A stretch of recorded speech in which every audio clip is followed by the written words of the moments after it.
हरियाणा की राजनीति से इस वक्त की बड़ी खबर सामने आ रही है। कैथल जिले के गुला विधानसभा क्षेत्र के कांग्रेस के विधायक पर एफआईआर दर्ज हो गई है और मामला सीधा है प्रशासन से टकराव का। ये वही मामला है जिसमें एसडीएम को सार्वजनिक तौर पर अपमानित करने का आरोप लगा था। अब इस पूरे विवाद ने कानूनी मोड़ ले लिया है।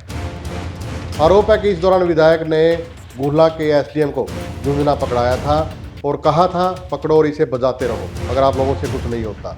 इस बयान का वीडियो और चर्चा सोशल मीडिया पर तेजी से वायरल हुई थी। वहीं प्रशासनिक हलकों में इसे लेकर काफी नाराजगी देखी गई थी।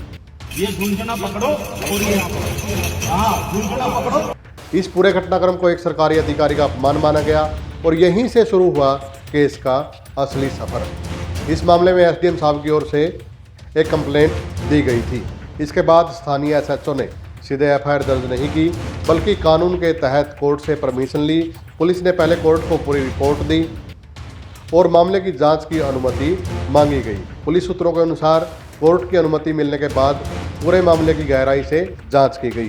जांच के दौरान कुछ संज्ञेय तथ्य सामने आए, यानी ऐसे सबूत जिनके आधार पर पुलिस सीधे कार्रवाई कर सकती है। इसके बाद पुलिस ने कोर्ट को पूरे घटनाक्रम की जानकारी दी और मौखिक आदेश के आधार पर आखिरकार एफआईआर दर्ज कर ली गई है।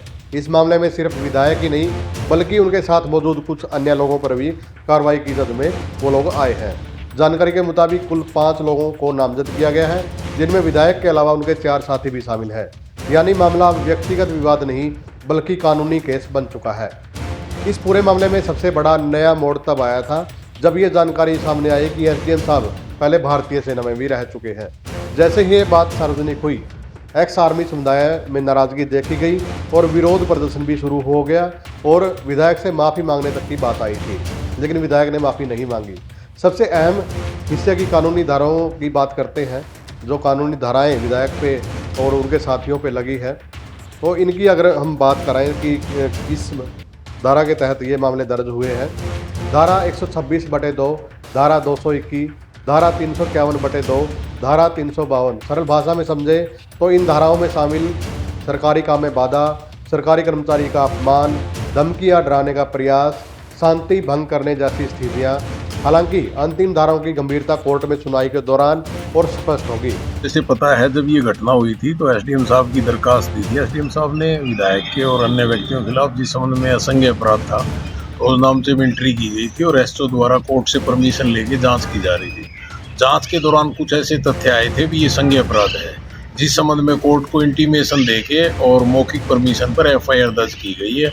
अब उत्तरवादी पक्ष को शामिल जांच करेंगे और उसके बाद जैसे साक्ष्य आएंगे वैसे कार्रवाई की जाएगी और विधानसभा स्पीकर को भी इस संबंध में सूचना दी जाएगी।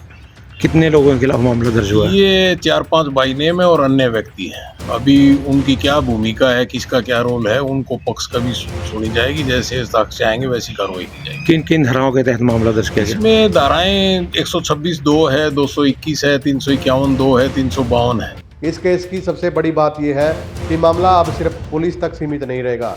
इस पूरे घटनाक्रम की जानकारी विधानसभा स्पीकर को भी भेजी जाएगी। अगर ऐसा होता है तो मामला राजनीतिक रूप से और बड़ा हो सकता है, क्योंकि विधायक के खिलाफ केस दर्ज होने पर सदन की कार्रवाई भी संभव होती है।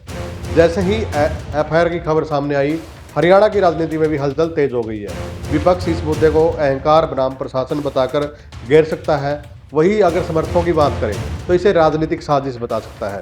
हालांकि अभी तक विधायक की ओर से कोई भी आधिकारिक बयान सामने नहीं आया है। आने वाले दिनों में ये मामला राजनीतिक, प्रशासनिक और विधानसभा तीनों सत्र पर बड़ा रूप ले सकता है। आप भी इस मामले पर अपनी राय दे सकते हैं। कमेंट के माध्यम से आप अपनी राय दें। वीडियो को ज़्यादा से ज़्यादा शेयर करें और कौन सही कौन गलत ये भी एक बार आप भी ज़रूर बताएं। धन्यवाद।